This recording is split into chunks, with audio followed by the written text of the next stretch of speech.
Hi guys, welcome to Tactim channel. Hope you're doing well. In this video, I'm gonna be showing you how to upload documents to ChatGPT.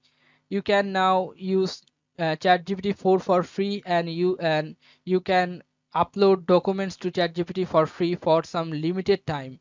Okay, you can request up to 10 requests to ChatGPT, then it will switch to ChatGPT 3.5. But before switch to 3.5, you can access the ChatGPT 4 and you can upload document to ChatGPT 4. I'm showing how.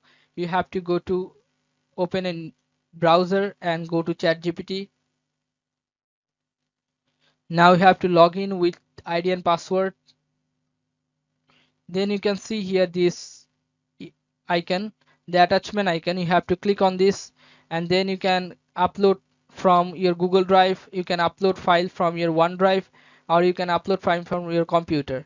I'm choosing computer, and I'm choosing the file, this one.